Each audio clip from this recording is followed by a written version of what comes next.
કેટલા વેલા 980 રૂપિયા. તો એના મોહનને 2 અઠવાડિયાનો જમવા પાછળનો કુલ ખર્ચ 980 રૂપિયા થાય. કેટલો કુલ ખર્ચ થશે? 980 રૂપિયા. બરાબર. ચાલો ત્યાર પછી ત્રીજો દાખલો જોઈએ.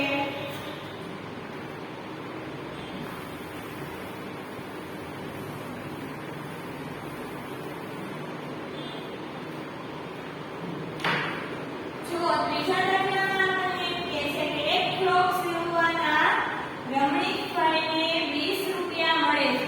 કેટલા રૂપિયા મળે છે? તો કે 20 રૂપિયા. એક ફ્રોક પૂરું કરે સીવવાનું ત્યારે એને 20 રૂપિયા મળે છે.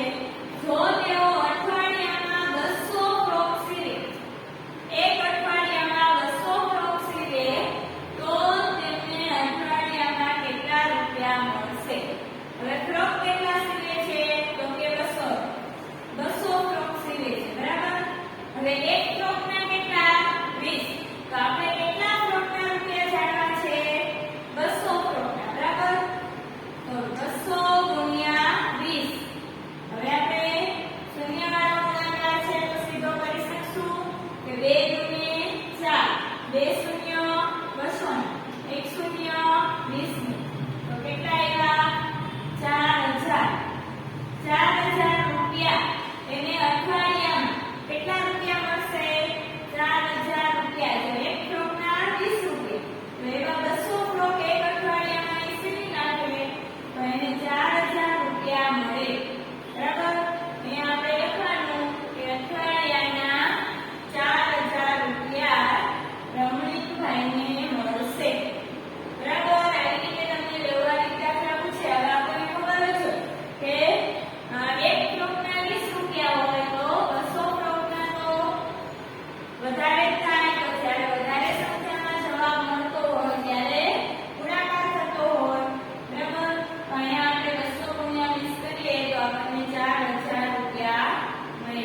ચાલો હજી પણ આપણે અમુક બીજા પણ વ્યવહારિક દાખલા જોઈ લઈએ.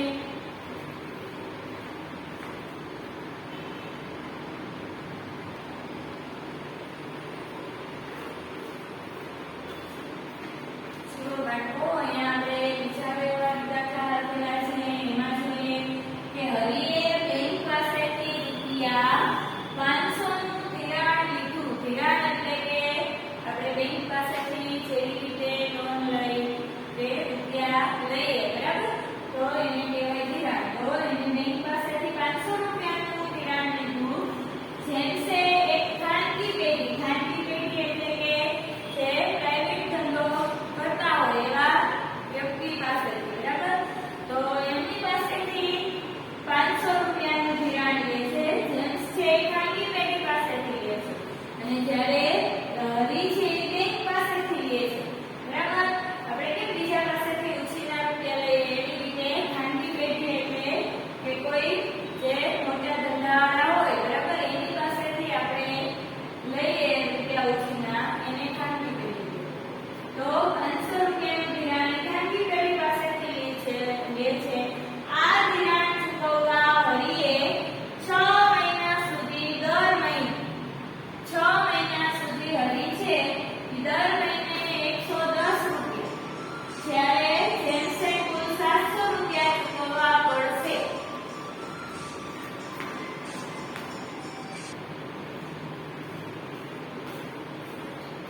હરી છે 6 મહિના સુધી દર મહિને 110 રૂપિયા. જ્યારે જેમ્સ છે કુલ 700 રૂપિયા ચૂકવવા પડશે. જેમ્સ. બરાબર. તો હવે આપણને એમ કહે છે કે તો કહો કે કોણે વધુ રૂપિયા ચૂકવવા પડશે? હરીને વધારે રૂપિયા ચૂકવવા પડશે કે જેમ્સ? બરાબર. લીધું છે ધિરાણ કેટલું? તો હરીએ બેંક પાસેથી 500 રૂપિયાનું ધિરાણ લીધું.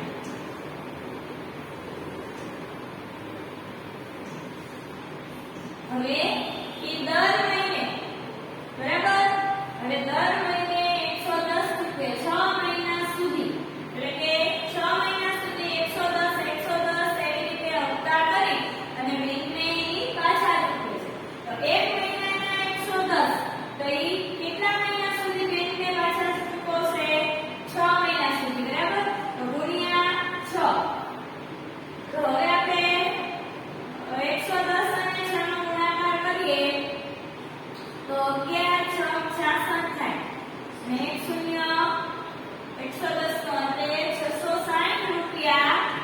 હરી ચૂકવશે બેંકને, બરાબર.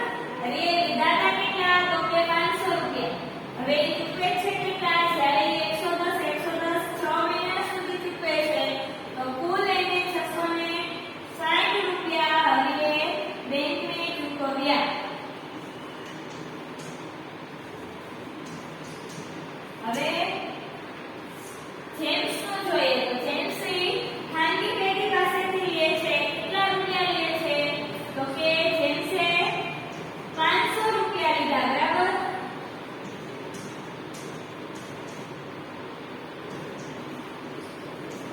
એ પણ 500 રૂપિયા લે છે, હરી પણ 500 રૂપિયા લે છે. હવે જેમ્સ છે એને કુલ એક સાથે જ બધા ચૂકવી દે છે. કેટલા ચૂકવે છે? તો કે ખાનગી પેઢીને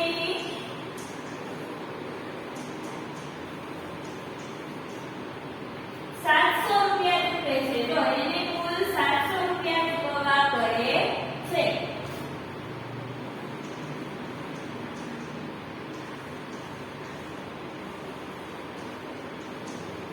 હવે આપણે એ જોવું છે કે હરી 660 ચૂકવે છે અને જેમ્સ 700 રૂપિયા ચૂકવે છે. તો બંનેમાંથી કોણે વધારે ચૂકવા? આપણે જવાબ જોઈએ તો પણ ખ્યાલ આવી છે કે જેમ્સ છે એ વધારે ચૂકવવા પડે છે. હવે આપણને એમ પણ પૂછે છે, ચાલો આપણે એમ કહી દઈએ કે જેમ્સે વધારે રૂપિયા ચૂકવા, પણ કેટલા વધારે રૂપિયા ચૂકવા? હવે આપણે એમાંથી કેટલા વધારે ચૂકવા એ જાણવું હોય તો આપણે શું કરીએ? મોટી સંખ્યામાંથી નાની સંખ્યા બાદ કરીશું, બરાબર. તો જેમ્સે ચૂકવ્યા 700 રૂપિયા, તો 700 માઈનસ હરીએ ચૂકવેલા 660, તો 660 આપણે બાદ કરીએ, બાદબાકી કરીએ એટલે આપણને જવાબ મળે 40 રૂપિયા, બરાબર. તો 40 રૂપિયા જેમ્સે વધુ ચૂકવ્યા કહેવાય, બરાબર. ચાલો ત્યાર પછીનો આપણે બીજો દાખલો જોઈ લઈએ.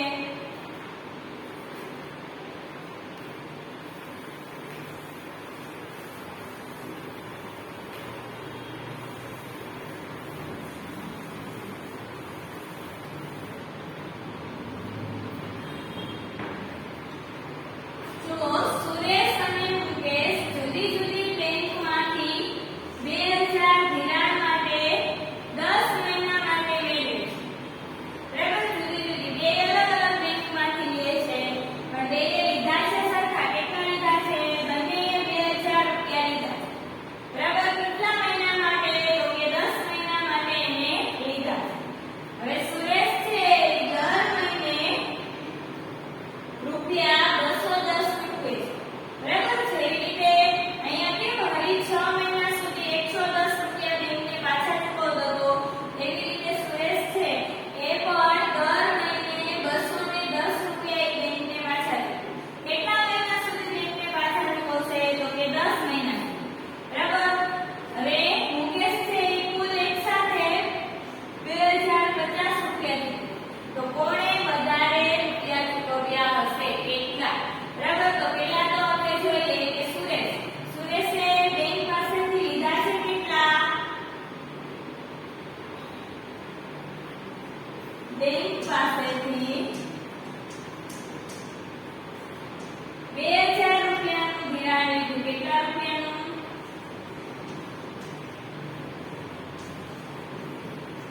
હવે ઈ દર મહિને કેટલા ચૂકવે છે? 210. કેટલા મહિના સુધી ચૂકવશે? તો કે 10 મહિના સુધી. તો ગુણ્યા 10, બરાબર. હવે આપણે 21 નો 10 સાથે ગુણાકાર કરીએ તો 21 નો આપણે 1 સાથે ગુણાકાર કરીએ તો 21 જ આવશે. આપણને ખબર છે કોઈ પણ સંખ્યાનો 1 સાથે ગુણાકાર એક સંખ્યા આવે. તો 21 નો આપણે 1 સાથે ગુણાકાર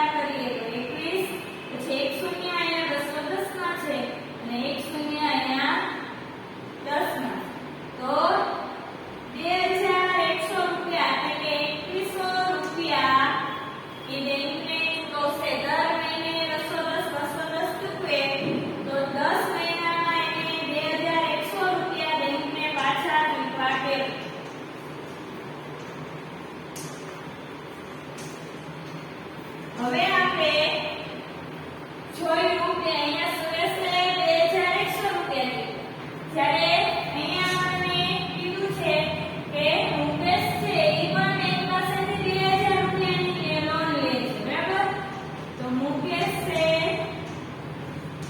લીધે રૂપિયા બરાબર 2 છે તો એ પણ 2000 રૂપિયાની લોન લે છે હવે એક સાથે ચૂકવે છે કેટલા ચૂકવે છે એક સાથે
ત્યારે 5 રૂપિયા થાય.